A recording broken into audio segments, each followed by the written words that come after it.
In this video, what I want to start doing is basically start working on the player downed part that transitions to a death. So when a player is down, I want the player to have some sort of bleed out. So when they go down, we trigger some sort of timer that has X delay. After X has elapsed, the player just simply dies. So the way we want to go about doing this is really pretty simple. So on player down, we want to create a timer. So let's go ahead and do that. So F timer handle. Let's do a T player downed handle.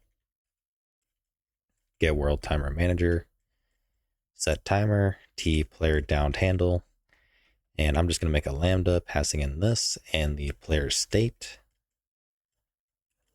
And we need a delay. So we'll do 5 seconds and false for looping. So when this timer goes off, what we want to do is basically more or less just if the player state is valid, we want to basically kill the player. So on player death, passing in the player state. That's kind of it. So we register, some unique timer when this player goes down, and we want to trigger the player's death accordingly. So let's go ahead and we'll just print out on player death to make sure. Log temp, warning, text on player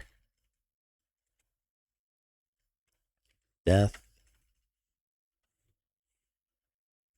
player state, get name, and see what happens.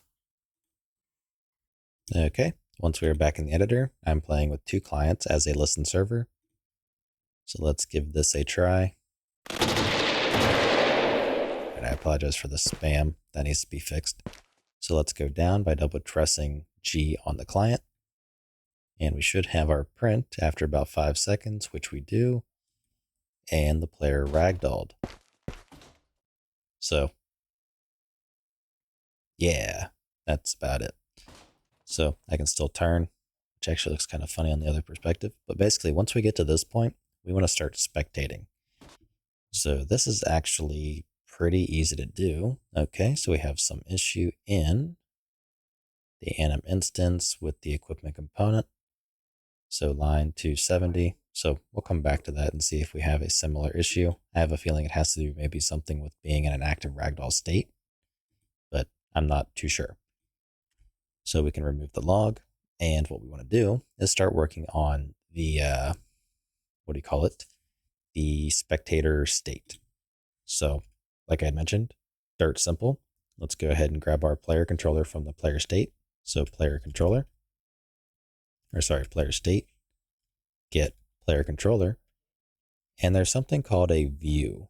So view a player, and it takes in an integer, which dictates the direction. So we're going to go up. So we're going to pass in 1. And this is going to automatically more or less just make us visually possess another player.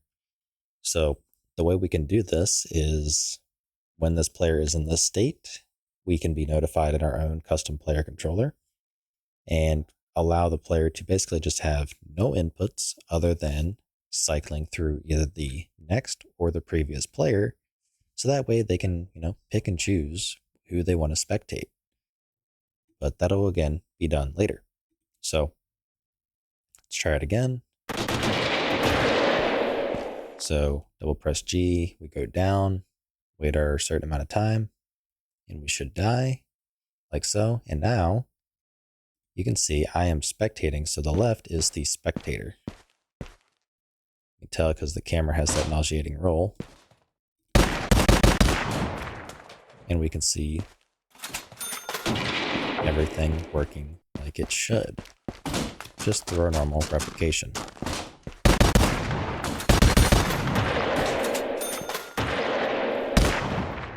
But yeah, all those were in the shoulder.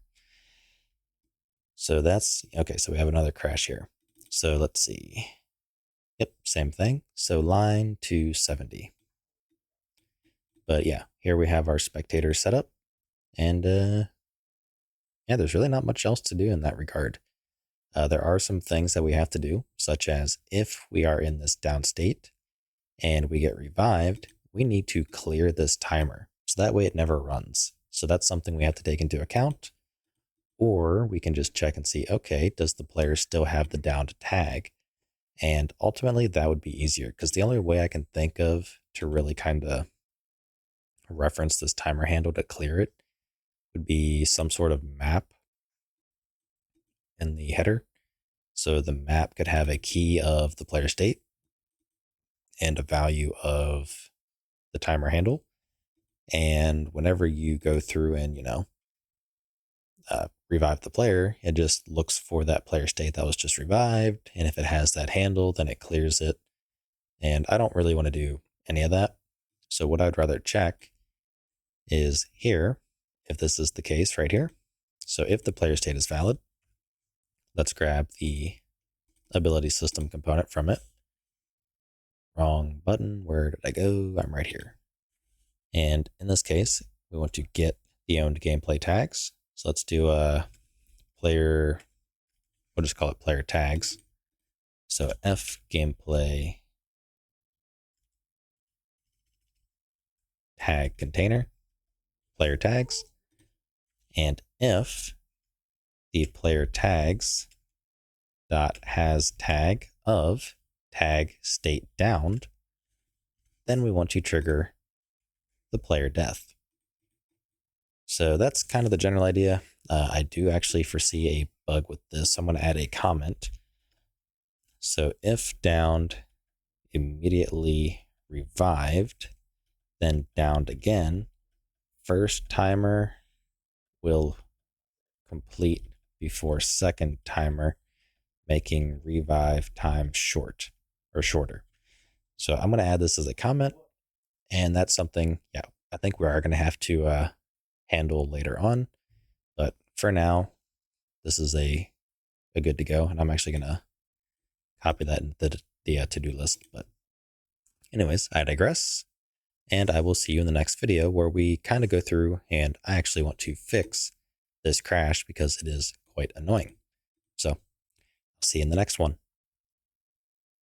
If you like what I'm doing and you want to help support me, you can find a link to my Patreon in the description below, where you can also get early access to this entire series.